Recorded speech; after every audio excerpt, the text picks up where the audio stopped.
Hi there! This video will show you how to create different types of text warps. Text warping allows you to add unique twists to plain old text. There are three types of text warps that you can use.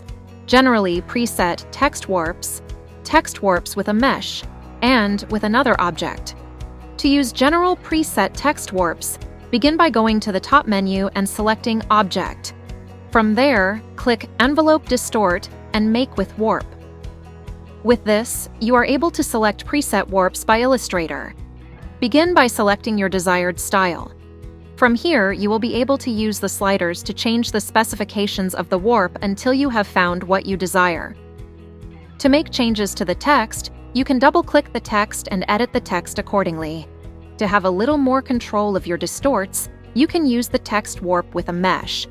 To do this, go to the top menu, select Object, Envelope Distort, and then Make with Mesh.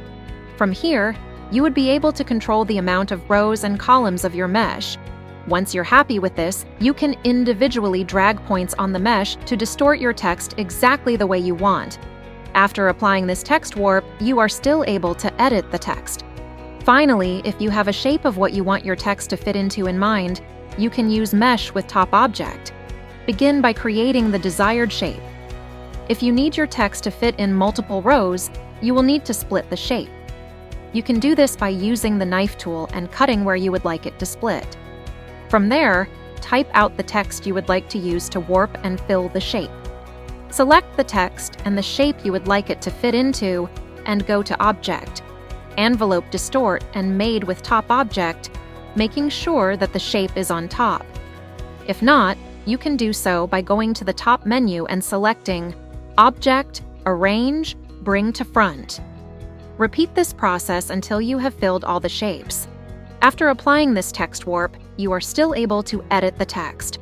To ensure that your text stays distorted for printing, we recommend that you vectorize your text so that it's fixed in place by clicking on the distorted text, going to the top menu, selecting Object and Expand. Just like that, you're able to use different types of text warps to make your text stand out. Happy designing!